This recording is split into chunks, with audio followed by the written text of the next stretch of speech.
നമസ്കാരം, ഞാൻ ഹരി തേജസ് കൊടുങ്ങല്ലൂർ. ശ്രീവിദ്യ ശബരിമല മഹോത്സവം 2002 ഡിസംബർ 10, 11 തീയതികളിൽ നടന്നതിൻ്റെ അവസാന ഭാഗമാണ് ഞാൻ നിങ്ങൾക്ക് ഇപ്പോൾ അയച്ചിരുന്നത്. ഈ ഭാഗം അപ്ലോഡ് ചെയ്യാൻ കുറച്ച് വൈകിയിട്ടുണ്ട്. എന്നിരുന്നാലും എൻ്റെ നാടിൻ്റെ വൈവിധ്യമാർന്ന ആചാരങ്ങളും അനുഷ്ഠാനങ്ങളും എന്നുവേണ്ട എല്ലാ രാഷ്ട്രീയക്കാരുടെയും പ്രോഗ്രാമുകളും കലാപരിപാടികളും എല്ലാം തന്നെ ഞാൻ നിങ്ങൾക്ക് പരിചയപ്പെടുത്തുന്നുണ്ട്. എന്നിൽ അർപ്പിതമായ ഒരു നിസ്വാർത്ഥ സേവനം പോലെ അംഗീകരിക്കുക, ആശീർവദിക്കുക.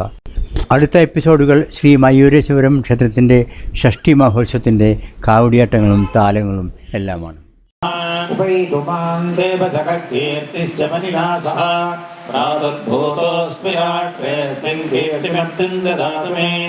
ഓം ശ്രീം ശ്രീ നമഃ സ്വാഹ. ഓം ശ്രീം ഹ്രീം ശ്രീം കമലേ കമലാലയേ പ്രസീദ പ്രസീദ.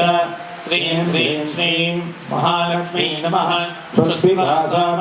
ജ്യേഷ്ഠാമലക്ഷ്മീർനാശയാമ്യഹം അഭൂതിമസമൃത്യുഞ്ജ സർവാണ്യന്നുത മേ ഗൃഹാത്.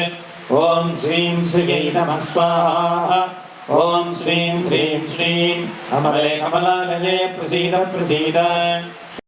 ചന്ദ്രാം ഹിരണ്മയീം ലക്ഷ്മീം ജാതവേദോ മഹാമഹ. ഓം ശ്രീം ശ്രീ നമഃ സ്വാഹ. ഓം ശ്രീം ഹ്രീം ശ്രീം കമലേ കമലാലയേ പ്രസീദ പ്രസീദ. ശ്രീം ഹ്രീം ശ്രീം മഹാലക്ഷ്മീ നമഃ. ആർദ്രാം യക്കരണീം യഷ്ട്യം സുവർണാം ഹേമമാലിനീം സൂര്യാം ഹിരണ്മയീം ലക്ഷ്മീം ജാതവേദോ മഹാമഹ. ഓം ശ്രീം ശ്രീ നമഃ സ്വാഹ. ഓം ശ്രീം ഹ്രീം ശ്രീം കമലേ കമലാലയേ പ്രസീദ പ്രസീദ. ശ്രീം ഹ്രീം ശ്രീം മഹാലക്ഷ്മീ നമഃ. താം മഹാഭഗജാതവേദോ ലക്ഷ്മീമനഭഗാമിനീം യസ്യാം ഹിരണ്യം പ്രഭൂതകാമോദാസ്യോസ്വാഹം പുരുഷാഹം. ഓം ശ്രീം ശ്രീ നമഃ. ഓം ശ്രീം ശ്രീ നമഃ. ഹിരണ്യബന്ധമകാപശ്ച അന്നപാനേ ച സർവദാ തതോ മേ ശ്രിയമാവക സ്വാഹാ. ഓം ശ്രീം ശ്രീ നമഃ. താം മഹാഭഗജാതവേദോ ലക്ഷ്മീമനഭഗാമിനീം യസ്യാം ഹിരണ്യം വിന്ദേനംഗമസ്വം മുരുടാനകം ആവഹന്തി വിതൻവാനാ കുർബാണാചീലമാത്മനഃ. വാശാകും ചിപപകാപശ്ച അന്നപാനേ ച സർവദാ തതോ മേ ശ്രിയമാവക സ്വാസാഞ്ജസാഗലന്തീം ശ്രിയം ലോകേ ദേവജുട്ടാമുദാരാം. താം ഭക്തിനീം ശരണമഹം പ്രപദ്യേ അലക്ഷ്മീർമേ നശ്യതാം ത്വാം വൃണേ ശ്രിയമാവക സ്വാഹാ. ഓം ശ്രീം ശ്രീ നമഃ. ആദിത്യവർണ്ണേ തപതോതി ജാതോ വനസ്പതി സമപൃഷ്ടോദ ബിൽവഃ തസ്യ ഫലാനി തപതാനി ദന്തുമാജാന്ത. ശ്രീം ശ്രീ നമഃ. വൈദുമാൻ ദേവതകീർത്തിശ്ച മണിനാഥഃ. പ്രാദുർഭൂതോऽസ്മി രാഷ്ട്രേऽസ്മിन् കീർത്തിമിത്തം ദദാതു മേ. ആവഹന്തി വിതന്താനാ കുർവാണാചീലമാത്മനഃ. ആസാഗം ചിപമകാപശ്ച അന്നപാനേ ച സർവദാ. ഓം ശ്രീം ശ്രീ നമഃ. മനസഃ കാമമാഹൂതിം ഭാജഃ സത്യമസീമഹേ. പശൂനാം രൂപമന്നസ്തമയേ ശ്രീ ശ്രീഗതാം യനഃ. ആവഹന്തി വിതന്താനാ കുർവാണാചീലമാത്മനഃ. ആസാഗം ചിപമകാപശ്ച അന്നപാനേ ച സർവദാ തതോ മേ ശ്രിയമാവക സ്വാഹാ. ഓം ശ്രീം ശ്രീ നമഃ. അർദ്ധമേന പ്രജാഭൂതാമരികമ്പവകർത്തമാ ഹിരമിവാസുരമേ സർവദാ തതോ മേ ശ്രിയമാവക സ്വാഹാ. ഓം ശ്രീം ശ്രീ നമഃ. താം മഹാഭഗജാതവേദോ ലക്ഷ്മീമനഭഗാമിനീം യസ്യാം ഹിരണ്യം പ്രഭൂതം കാമോദാസ്യോസ്വാഹം വിന്ദേയം പുരുഷാനകം. ചരിത്രം എല്ലാവരും தெரிஞ்சிருக்கோம். சொல்ல வேண்டிய நம்ம நாடி எடுத்து சொல்ல வேண்டிய அவசியம் ஒன்றும் இல்லை. அவர் ஜிந்தாவில் வந்து தபஸ் பண்ணார். தரித்திரமான காலம், லட்சுமி கடாட்சம் வேணும்னு கேட்டார். இந்த மந்திரத்துக்கு புரஸ்கரண விதி இல்லைன்னா அதுக்கு பலன் உண்டு. இந்த பஞ்சாங்க புரஸ்கரணை ஜபம் பண்ணால் தெய்வங்கள் அருள் பண்ணியே ஆகணும். அது சட்டம், நீதி யாரும் மீற முடியாது. கிரந்தங்கள்லாம் இல்லை, எல்லாம் இருக்க. பஞ்சதசி பிரத்யத்துவ விவேகம் ஒரு பெரிய கிரந்தம். அதில் இந்த வசுங்கிறத பற்றி ரொம்ப தனதா ஸ்தோத்திரம் அவர் தான் பண்ணியிருக்கார். தனதே தனதா தேவி தானசீலே தயாகரே. அதில் ஒரு பாயிண்ட் சொல்லிட்டார். தனம்னா என்னன்னா, தனத்துக்கு அர்த்தமே தனம் தர்மீக சாதனம். நம்மளால் உழைப்பால் தேடப்பட்ட பணமானது ஒரு இடத்துல கொடுக்கும்போது சந்தோஷத்தையும் தர்மத்தையும் பிணைக்கணும், பாலம் மாதிரி இணைக்கணுமா. என் பணம் யாற்றோத்தரை கொடுத்தேன் அவர் நல்லா நான் கொடுத்த இடம் நல்ல இடம் அடிகார் கொடுக்குறான்னா அன்னதானம் ஹோமம் பண்ணுறாரு அப்படின்னா அது ஒரு புண்ணியம் கிடைக்கிறது. எங்கே போகலாம் எப்போ போடலாம். அந்த மாதிரி எதி தர்மீக சாதனம் இல்லைன்னா வெறும் இந்த நாசிக்கில் அடிக்கிற குப்பை கடுதாசி அவ்வளோதான் அதுக்கு வேல்யூ. என்ன தர்மத்துக்கு சொரூபம் நன்மையும் அதையும் பிணைக்கப்படுறதோ அதுதான் அப்படியேப்பட்ட அந்த கிரந்தத்தில் சொல்லியிருக்கார். இந்த கிரமங்கள்லாம் சொல்லியிருக்கார்.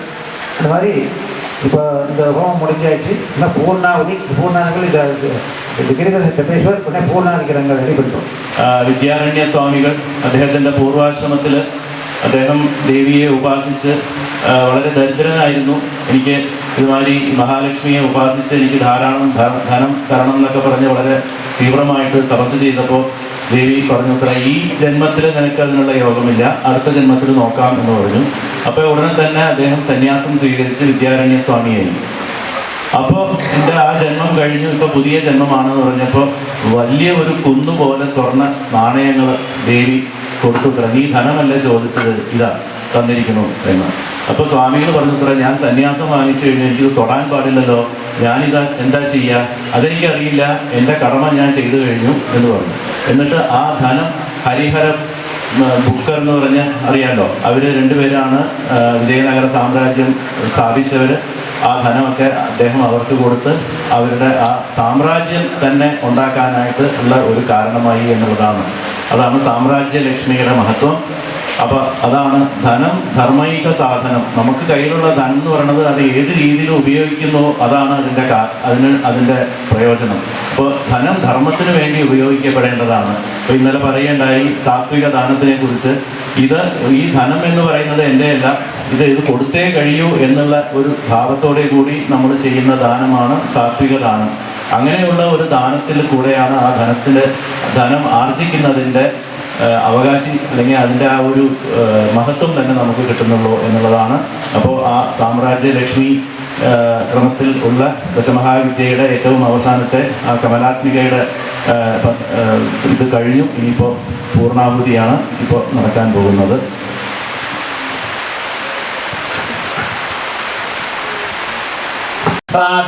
गणवर्चसा संविधाना या राजन्ये दुन्दुभावायतायाम् अश्वस्य क्रन्ध्ये पुरुषस्य मायौ इन्द्रय्या देवी सुभगा जजाना सा नः गणवर्चसा संविधाना या हस्ते दीपिणिया हिरण्ये त्रिशिरश्वेषु पुरुषेषु गोषु इन्द्रय्या देवी सुभगा जजाना सा नः गणवर्चसा संविधाना रथे हक्षेषु वृषभस्य वाजे पर्जन्ये वरुणस्य सुष्मे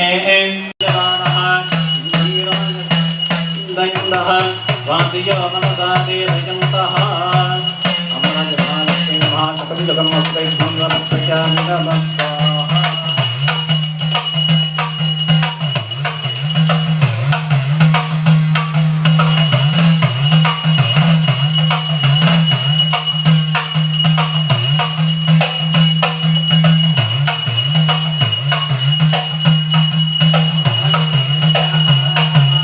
पुष्पणीः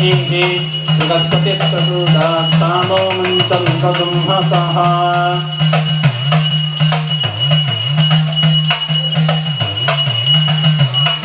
रुद्रासतस्य विन्दतां पुनः ब्रह्माणो रजनीतयज्ञैः घृतेन त्वं तदववर्धयस्व सत्यास्तं तोषजमानस्य कामाः उत्तमाञ्जुहोति सर्वं वै पूर्णाहुतिः सर्वमेवाप्नोति अतो इयं वै पूर्णाहुतिः अस्यामेव प्रतिष्ठति. महापूर्णाहुतिं समर्पयामि नमः स्वाहा.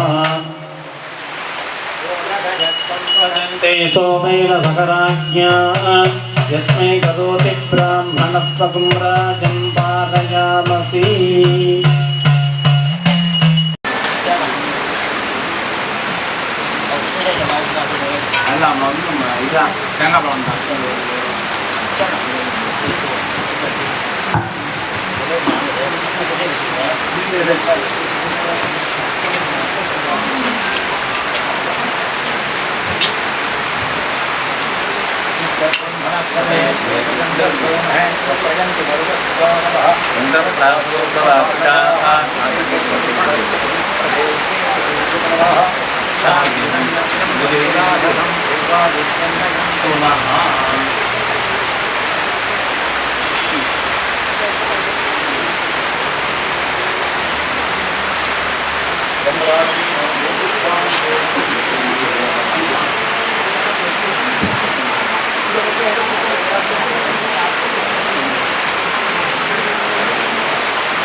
Karini, Kaku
ഇവിടെ നിയോഗമായിട്ട് എത്തിച്ചേർന്ന സോപാന സംഗീതം പാടിയ ദേവദാസൻ കൊടുങ്ങല്ലൂർ ക്ഷേത്രത്തിൽ സോപാന സംഗീതം ആലപിക്കുന്ന ആളാണ്.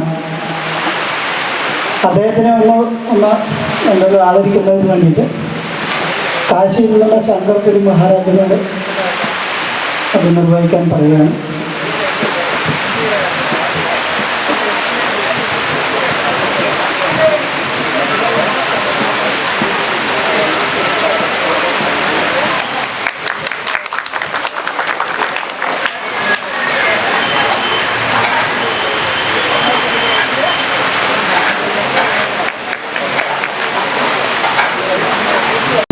തന്നെ മഹാചണ്ഡികാഹോമം തുടങ്ങും. അത് അദ്ദേഹം ഇന്ന് തന്നെ യാത്രയാവണം, അതുകൊണ്ടൊട്ടും താമസിക്കില്ല. അപ്പം എല്ലാവരും 3 മണിയാകുമ്പോൾ തന്നെ ഇവിടെ എത്തിച്ചേരുക. ഇവിടെ നമ്മുടെ ഈ പൂജാകർമ്മങ്ങളൊക്കെ നിർവഹിക്കാൻ എത്തിച്ചേർന്ന ഗുരുജി തഞ്ചാവൂർ സുബ്രഹ്മണ്യ ശാസ്ത്രികളെ കുറിച്ച് ഞാൻ കുറച്ച് നിങ്ങളുടെ അറിവിലേക്കായിട്ട് അറിയാത്തവർക്ക് വേണ്ടിയിട്ട് ഞാനൊന്നിവിടെ പറയാം. ആത്മാർത്ഥമായ ഭക്തിയൊന്നു മാത്രം അവലംബമാക്കി യാതൊരു ഫലപ്രതീക്ഷയും ഐഹികമായ ഇച്ഛയുമില്ലാതെ തീവ്രനിഷ്ഠയോടുകൂടി ഉപാസിച്ചതിൻ്റെ ഫലമായി മഹാശക്തിയുടെ കരുണാകടാക്ഷത്താൽ ആ സാധനങ്ങളിലെല്ലാം സിദ്ധിയും വിജയവും നേടിയ ശ്രീ ഗുരുജി അവർകൾ ഈ വിശേഷ മന്ത്രസാധനങ്ങളിലെല്ലാം ഉന്നതമായ ഉപാസകോത്തമ സ്ഥാനം നേടിക്കഴിഞ്ഞു എന്നതിൽ യാതൊരു സംശയവുമില്ല. കഴിഞ്ഞ 30 വർഷങ്ങൾക്കകം ഏറെയായി ശ്രീ ഗുരുജി നിർവഹിച്ചിട്ടുള്ള പൂജകളും ആരാധനകളും ഹോമ യജ്ഞക്രിയകളും ക്ഷേത്രപ്രതിഷ്ഠ മറ്റും പുനരുദ്ധാരണ കുംഭാഭിഷേക ചടങ്ങുകളും കണക്കില്ലാത്തവയാണ്. ഭാരതദേശത്തിൻ്റെ നാനാഭാഗങ്ങളിലും ഇന്ന് ശ്രീ ഗുരുജിയുടെ ശിഷ്യന്മാരും ആരാധകരുമുണ്ട്. ലോകക്ഷേമത്തിനായി 2000-ൽ പരം ചണ്ഡികാ യാഗങ്ങളും 600-ൽ പരം ശതചണ്ഡി യാഗങ്ങളും അനവധി സഹസ്രചണ്ഡി ഹോമങ്ങളും നമ്മുടെ ശ്രീ ഗുരുജി നടത്തിയിട്ടുണ്ട്. ഈ കഴിഞ്ഞ കോവിഡ് മഹാമാരി കാലത്ത് കാഞ്ചി കാമകോടി ശങ്കരപീഠത്തിൽ ഇപ്പോഴത്തെ ശങ്കരാചാര്യ ശ്രീ വിജയേന്ദ്ര സരസ്വതി സ്വാമികളുടെ ആഭിമുഖ്യത്തിലും നമ്മുടെ ശ്രീ ഗുരുജി അവരുടെ പ്രധാന കാർമ്മികത്വത്തിലും അതിവിശേഷവും അത്യപൂർവമായ ആയുധചണ്ഡി യജ്ഞം 1 വർഷക്കാലം തുടർച്ചയായി നടത്തുകയുണ്ടായി. ആയുധചണ്ഡി എന്ന് പറയുന്നത് 10,000 ചണ്ഡികാ ഹോമമാണ്. ആ മഹായജ്ഞത്തിൻ്റെ സമാപ്തി ചടങ്ങിൽ കാഞ്ചി മഠത്തിലെ ശ്രീ ശങ്കരാചാര്യ സ്വാമികൾ നമ്മുടെ ഗുരുജിക്ക് ശ്രീ ചണ്ഡിക ചരണപത്മ ചഞ്ചരിക എന്നൊരു വിശേഷ ബിരുദം നൽകി അദ്ദേഹത്തെ ആദരിക്കുകയും ബഹുമാനിക്കുകയും ഉണ്ടായി. മന്ത്രശാസ്ത്രപരമായി അത്യുത്കൃഷ്ടമായ ധാരാളം ഗ്രന്ഥങ്ങൾ പ്രധാനമായും തമിഴ് ഭാഷയിൽ ശ്രീ ഗുരുജി അവർകൾ രചിച്ച് പ്രസിദ്ധീകരിച്ചിട്ടുണ്ട്. ശ്രീ ഗുരുജി അവർകൾ ഈ ശ്രീവിദ്യാസാധ സബര്യ മഹോത്സവം നടത്തി തരുവാൻ സമ്മതിച്ച് ഇവിടെ എത്തി വിരാജമാനമായിരിക്കുന്നത് ലോകാംബികയായ കൊടുങ്ങല്ലൂരമ്മയുടെ അനുഗ്രഹം കൊണ്ടും നമ്മളേവരുടെയും സുഹൃതം കൊണ്ടും മാത്രമാണ് എന്ന് പറഞ്ഞാൽ അതൊട്ടും അതിശയോക്തിയാവില്ല. ശ്രീ ഗുരുജി അവർക്കും നിങ്ങളേവർക്കും എൻ്റെ വിനീതമായ നമസ്കാരം സമർപ്പിച്ചുകൊള്ളും. നമ്മുടെ ശ്രീ ഗുരുജി അവരെ കുറിച്ച് നിങ്ങളിൽ ഒരുവിധം എല്ലാവർക്കും അറിയുന്നതാണ്. എങ്കിലും ഈ വർഷം പുതിയതായി ഇവിടെ ആഗതരായിട്ടുള്ള സജ്ജനങ്ങൾക്ക് വേണ്ടി വീണ്ടും ശ്രീ ഗുരുജിയെ കുറിച്ച് ചെറുതായിട്ട് ഒന്ന് പറഞ്ഞതാണ്. ഇദ്ദേഹം കാഞ്ചി മഠാധിപതിയായിട്ടുണ്ടായിരുന്ന ജയേന്ദ്ര സരസ്വതി സ്വാമികളും ഇദ്ദേഹം ഒരുമിച്ച് ഗുരുകുലത്തിൽ ഉണ്ടായിരുന്നതാണ്. ഇദ്ദേഹത്തിന് പല സ്ഥാനത്ത് കാഞ്ചി മഠത്തിൻ്റെ ആസ്ഥാന ആചാര്യനൊക്കെ ആയിട്ട് ഇരിക്കാനൊക്കെയും കാഞ്ചി മഠാധിപതിയൊക്കെ ക്ഷണിക്കലുണ്ടായിട്ടുണ്ട്. ഇപ്പോഴത്തെ വിജയേന്ദ്ര സരസ്വതി സ്വാമികളും അദ്ദേഹത്തിനെ ക്ഷണിച്ചു അതിൻ്റെ ആസ്ഥാന ആചാര്യനായിട്ട് ഇരിക്കാൻ. അദ്ദേഹത്തിന് അത്തരം ആസ്ഥാന ഒന്നിലും ഒരു താല്പര്യമില്ലാത്ത ഒരു വ്യക്തിയാണ്. അദ്ദേഹം പറഞ്ഞു, എന്തെങ്കിലും ആവശ്യമുണ്ടെങ്കിൽ ഞാൻ വരാം, എന്നെ കൊണ്ട് കഴിയുന്ന കാര്യങ്ങളെല്ലാം ഞാൻ ചെയ്തു തരാം എന്ന് പറഞ്ഞ് അദ്ദേഹം അതെല്ലാം നിരസിച്ചിരിക്കുകയാണ്. ഞങ്ങൾക്കൊക്കെ ഒരുപാട് അനുഭവമുണ്ട് അദ്ദേഹത്തിൻ്റെ കാര്യങ്ങളെക്കുറിച്ച്. ഞാൻ തഞ്ചാവൂർ പോയിട്ടുണ്ട്. എത്രയോ സമ്പത്തുകളുണ്ടായിട്ടും അദ്ദേഹം കൊട്ടാരം വെച്ചിട്ടില്ല. സാധാരണ ഒരു വീടാണ്. 2 ബെഡ്റൂമും ഒരു അടുക്കളയും ഒരു ഹാളും ഉള്ളത്. ഫർണിച്ചറുകളുടെ ആധിക്യം ഒട്ടുമില്ല. അത്രയും ലളിതമായിട്ട് ജീവിക്കുന്ന ഒരു ആളാണ് നമ്മുടെ ഗുരുജി.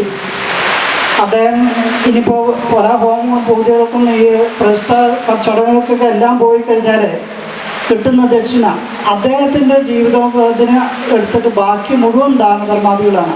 അത് ശിഷ്യന്മാർക്കായിട്ടും ആരെങ്കിലും ഒരു സങ്കടാവസ്ഥ കണ്ടു കഴിഞ്ഞാൽ അവർക്ക് എല്ലാവർക്കും അങ്ങനെ തിരിച്ചു കൊടുക്കുകയാണ്. 2017 നമ്മൾ അദ്ദേഹം ഒന്ന് യാഗം നടത്തുകയുണ്ടായി. അപ്പോൾ അന്ന് കുറേ ഫണ്ട് ഷോർട്ടേജ് ഉണ്ടായിരുന്നു. അദ്ദേഹത്തിന് മനസ്സിലായി. എന്നിട്ട് അദ്ദേഹം കുറച്ച് ദിവസം കഴിഞ്ഞപ്പോൾ എൻ്റെ അക്കൗണ്ടിലേക്ക് അദ്ദേഹം പൈസ അയച്ചേക്കുന്നു. അപ്പം അതുപോലെ ഒരു ദാനധർമ്മശീലനാണ് അദ്ദേഹം. അപ്പം അദ്ദേഹം ഇവിടെ എത്തിച്ചേർന്ന് ഈ ചടങ്ങുകളൊക്കെ നമുക്ക് നടത്തി തരും. നമ്മളൊക്കെ ശരിക്കും പറഞ്ഞാൽ അത് ഒരു പൂർവ്വജന്മ സൗഭാഗ്യം തന്നെയാണ്. അദ്ദേഹത്തിനെ നമുക്ക് കാണാൻ കഴിയുന്നതും അദ്ദേഹത്തിൻ്റെ വാക്കുകൾ ശ്രവിക്കാൻ കഴിയുന്നതും അദ്ദേഹത്തെ ഓർക്കാൻ കഴിയുന്നതും എല്ലാം തന്നെ നമ്മുടെയൊക്കെ മഹാഭാഗ്യമാണ്. എല്ലാവർക്കും നന്ദി, നമസ്കാരം. അതൊന്ന് അദ്ദേഹത്തിന് സമർപ്പിക്കാൻ ഡാവിഞ്ചി ഉണ്ണിയെ വിളിക്കുകയാണ്.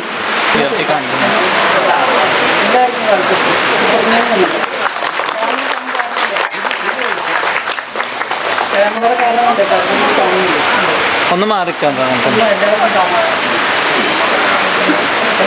ഇത് ഡാവിഞ്ചി ഉണ്ണി ഇപ്പോൾ ഇവിടെ ഇരുന്നിട്ട് നോക്കിക്കൊണ്ട് അദ്ദേഹം പൂജ ചെയ്യുന്നു നോക്കിയിട്ട് വരച്ച രേഖാചിത്രമാണ്.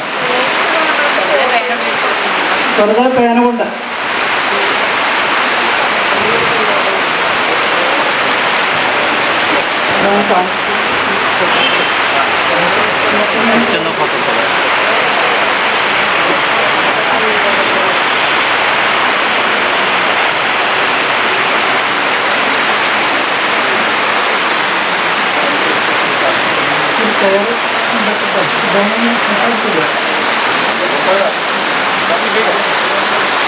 विश्वनाथ, काल भैरव, वहाँ के तमाम देवी देवताओं का आशीर्वाद आप लोग को प्राप्त हो। और काशी की एक खासियत है, काशी के अंदर जाइए ना आप तो करीब 3 लाख से ऊपर मंदिर हैं। हर देवी देवता वहाँ विराजमान है। वहाँ आप आएंगे तो जीवन भर भी रहेंगे ना तो देवी देवता कोई ना कोई मंदिर आपको पूजा के लिए छूट जाएगा। काशी का एक अलग महत्व है। काशी में रहने के लिए एक कहावत है या श्लोक है, एक है गंगा तरंग रमणी जटा कलापम गौरी निरंतन विभूषति मामम भागम नारायण प्रिय मदंग मदापिहारम वाराणसी पुरपतिम भजत विश्वनाथम। तो नारायण के लिए भी प्रिय काशी है और बाबा भोले के लिए भी काशी प्रिय है। एक दूसरे के पर्यायवाची हैं। चाहे नारायण को स्मरण करिए आप, चाहे काशी में बाबा को स्मरण करिए, मगर बाबा की मेन नगरी काशी की सबसे ज़्यादा प्रिय है। वहाँ पर आप जाएंगे तो तमाम सीढ़ियाँ मिल जाएंगी, तमाम माताएं मिल जाएंगी। कहीं आपको काशी का आनंद लेना है तो काशी का आनंद 2 प्रकार से आप ले सकते हैं। एक तो जब आप यहाँ से जाइए तो काशी में रहिए तो पूजा पाठ करिए। जितना पूजा पाठ करेंगे ना तो लाख गुना फल मिलता है काशी में। यहाँ कुछ करिए और वहाँ काशी में करिए, तो उसका एक अलग मात मिलता। तो आपको गली गली में एक से एक माताएं मिल जाएंगी, सीढ़ियाँ मिल जाएंगी, उन सीढ़ियों पर बैठ के बड़े आराम से कायदे से आप पूजा पाठ कर सकते हैं गंगा के किनारे, आपको कोई भी परेशान नहीं करेगा। ये काशी की एक खासियत है। काशी के अंदर आप कहीं जाते हैं तो वहाँ पर नंदी मिल जाएंगे, तो नंदी को आप जैसे नंदी हैं तो नंदी के विषय में आप जानिए, तो यहाँ आपको नंदी मिलेंगे तो आप दूर भागें, मगर वहाँ के नंदी हैं वो आपके स्पर्श करेंगे मगर आपको कहीं से किसी प्रकार का नुकसान नहीं पहुँचाएंगे। आप उनको छुएंगे भी तो आशीर्वाद भी देते हैं। तो ये काशी के नंदियों की खासियत है, वहाँ जाके आप देखिए। फिर वहाँ विद्या के क्षेत्र में जाइए, तो विद्या के क्षेत्र में आपको हर मोहल्ले में, हर घर में वेद पारायण करने वाले लोग मिल जाएंगे, हर कम्युनिटी के मिल जाएंगे, हर प्रदेश के मिल जाएंगे, करीब करीब देखा जाए तो हर जिले के लोग मिल जाएंगे। ये काशी की खासियत है।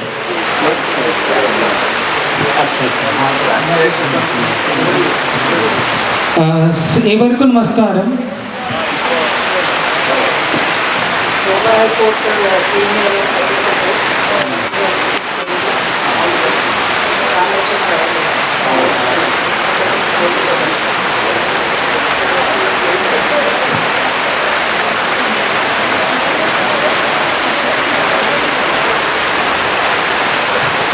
കാശിയിൽ നിന്ന് വന്ന പൂജനീയ സ്വാമിജി അവർ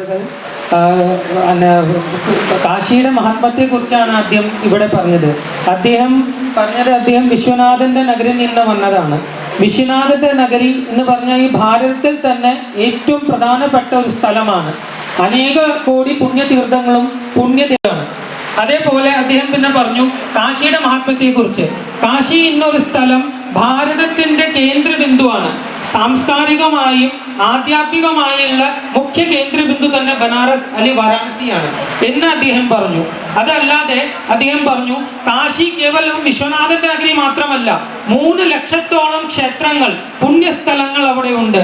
അവിടെ ഓരോ വഴിയിൽ പോലും അനേക ദേവാലയങ്ങളുമുണ്ട്.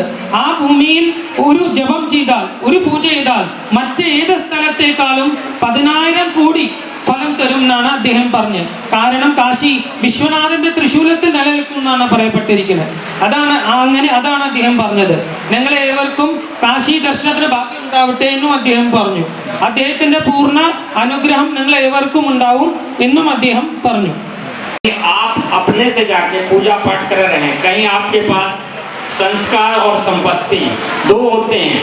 कहीं आप संस्कार को लेके चलेंगे तो निश्चित है आपको सफलता मिलेगी, और कहीं संपत्ति को लेके चलेंगे तो निश्चित है कि लोग पतन की ओर जाते हैं। तो काशी का एक बात ये भी है, कहीं आपके पास संपत्तियां हैं तो वहाँ माताएं रहती हैं, उनके लिए आप दान पुण्य करिए, उनके कल्याण के लिए कुछ सोचिए। वहाँ जो सीढ़ियाँ हैं उनको बनवाइए, वहाँ पर नंदी हैं उनकी सेवा करिए, वहाँ पर जो छात्र हैं, विद्यार्थी हैं, वृद्ध माताएं हैं या जो हैं उनकी सेवा करिए।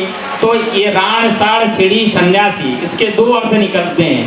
एक तो आप जाके वहाँ सेवा करें और वहाँ नंदियों का आनंद लें, और कहीं आपके पास यथा योग शक्ति है, किसी का भला करना चाहते हैं, किसी का समर्थन करना चाहते हैं तो उनकी सेवा करें, तो उसका एक आनंद है। आपको दोनों आनंद है, एक श्लोक से 2 प्रकार का अर्थ निकलता है, तो उसको आप जैसे चाहें वैसे ग्रहण कर सकते हैं। और वो भी रहेगा, निःशुल्क रहेगा। यहाँ की जैसे माताएं हैं उनके सिलाई, बुनाई, कढ़ाई या कंप्यूटर का कोर्स करना चाहेंगे तो उनके लिए भी हम यहाँ कोच्चि में आके आपके यहाँ काम करेंगे, और यहीं के लोग उसके कमेटी में रहेंगे, यहीं के लोग देखभाल करेंगे, और यहीं के लोग उसमें रहेंगे, और यहीं के लोग उसका लाभ उठाएंगे। ये हमारा एक आगे उद्देश्य है कि काशी का ही विस्तार से वहाँ से कुछ ऐसा मिलना चाहिए कि यहाँ के लोग भी उसका पालन करें और उसका ग्रहण करें। इसके बाद यहाँ से वो काशी जाएं और काशी के विषय में देख के आएँ कि काशी में कैसे चलता है और यहाँ कैसे चलता है, फिर अपने परिवार को खुशहाल बनाएं। ये हमारा आगे विचार है। आप लोगों के लिए भी कुछ करने का विचार है, तो आगे करेंगे हम, और आप लोग का सहयोग भी लेंगे और सहयोग भी देंगे, और जो कुछ करेंगे इस कोच्चि के लिए करेंगे। എല്ലാവരും കാശിയിൽ വരണം. അവിടുത്തെ എന്താണ് അവിടെ അദ്ദേഹം ചെയ്യുന്ന സേവനങ്ങളൊക്കെ കണ്ട് ഇതിന്റെ സേവനത്തിന്റെ മഹാത്മ്യം മനസ്സിലാവണം. അദ്ദേഹത്തിന്റെ ഉദ്ദേശം ലോക നന്മ മാത്രമാണ്. അതേപോലെ തന്നെ അദ്ദേഹം ഇവിടെയും ചെയ്യാൻ ആഗ്രഹിക്കുന്നു. काशी का एक और महत्व है। जैसे कल हमने आपको बताया था कि काशी में कोई भूखा नहीं सोता। काशी कहीं आप पहुंच गए तो निश्चित है कि आपका भरण पोषण और कल्याण निश्चित हो जाएगा, और आपको कहीं वर्क चलना चाहें, काम करना चाहेंगे तो निश्चित है आपको वहाँ काम भी मिल जाएगा। तो एक तो वो है, जैसे अन्नपूर्णा के विषय में लोग कहते हैं कि अन्नपूर्णा कैसे आई और कहाँ से आई और क्यों आई काशी में। तो बाबा विश्वनाथ जी जो थे, माता पार्वती थी जो हिमालय पे विचरण कर रहे थे, तो उन्होंने एक दिन इतने दिन से हैं, कहाँ होंगी, कैसे होंगी, और माता पार्वती को चिंता हुई कि बाबा किधर हैं, कैसे हैं। तो उन्होंने अपना माता पार्वती ने एक गण के रूप में जो देवी देवता भेजे हैं, जो करीब करीब 3 लाख मंदिर हैं, तो जो भी देवी देवता आ रहे थे वो काशी में बस जा रहे थे। जब काशी में वो रहने लगे तो बाबा को फिर चिंता हुई कि इतने तमाम पूरे देवी देवता यहाँ, सभी के परिवार, सभी लोग यहाँ पर हैं, तो इनका पालन पोषण कैसा होगा। तो बाबा को फिर चिंता हुई। तो बाबा में और माता पार्वती में संधि हुई है। क्या संधि हुई है कि माता पार्वती वहाँ से आएंगी तो उन्होंने बोला हमको एक दर्जा चाहिए, रानी का दर्जा। तो काशी में माता अन्नपूर्णा जो आई हैं वो रानी के स्वरूप में हैं। तो उन लोग में दोनों में क्या संधि हुई है, बाबा में और माता पार्वती में, कि वो अन्नपूर्णा के स्वरूप में आई हैं और माँ के स्वरूप में आई हैं काशी में, और बाबा उनके सामने याचक हैं, भिक्षा के तौर पे हैं, भिक्षा मांग रहे हैं, और माता अन्नपूर्णा उनको दे रही हैं। तो रानी का स्वरूप है माता अन्नपूर्णा का, वो सबके लिए आशीर्वाद देती हैं, ऐश्वर्य देती हैं, और बाबा का कार्य है वो मोक्ष देती हैं। मोक्ष देने का मतलब आप कहीं काशी में पहुंच गए और काशी में रह रहे हैं, निश्चित है कहीं आपकी मृत्यु हो गई तो दोबारा आपको किसी प्रकार का जन्म नहीं मिलेगा। आप जो जाएंगे तो दोबारा जन्म नहीं होना, आपका कल्याण हो जाएगा। और कहीं बाहर से आते हैं और वहाँ पर कहीं आपका अग्नि संस्कार हो जाता है तो जितने करीब करीब आपने पाप किए होंगे निश्चित है उससे मुक्ति मिल जाती है। ऐसा काशी खंड में भी है, श्रीमद् भागवत में भी मिलता है, और अन्नपूर्णा के विषय में आप जहाँ खोजेंगे वहाँ मिलेंगे। और शंकराचार्य जी के विषय में भी कहा गया है, जो शंकराचार्य जी थे जब वो यहाँ आपके पूरे भारत में तमाम जगह से अपना ज्ञान प्राप्त किया था उन्होंने, और फिर वो काशी गए थे तो काशी में थोड़ा सा उनको अहम आ गया था। अहम आज भी काशी में लोग रहते हैं, अल्लड़पन में रहते हैं, एकदम आराम से, मोह माया उनके अंदर कम पाया जाता है काशी के वाले काशी के लोगों में। तो जब शंकराचार्य जी जब यहाँ वो काशी पहुँचे तो काशी में उनको थोड़ा सा अहम आया। तो अहम आने के बाद शंकराचार्य जी ने क्या किया, गंगा जाएं, स्नान करें और एक जल लें पात्र में और बाबा विश्वनाथ को चढ़ाने जाएं। तो बीच में उनको एक जो जिसको भंगी कहते हैं वो बीच में भगवान जो शंकर भगवान थे उनके रूप में आके उनके रास्ते में बीच में खड़े हो जाते थे। ഈ ദൈവിക പ്രഭാഷണം സുദീർഘമായതിൻ്റെ പേരിൽ മുഴുവനും ചേർക്കാൻ കഴിയാത്തതിൽ ക്ഷമ ചോദിക്കുന്നു. ഈ എപ്പിസോഡ് ഇഷ്ടപ്പെട്ടു എന്ന് കരുതട്ടെ. എല്ലാവരും ലൈക്ക് ചെയ്യണം, ഷെയർ ചെയ്യണം. അടുത്തൊരു എപ്പിസോഡുമായി വരുന്നത് ഹരി സജസ് സൈനിങ് ഔട്ട്.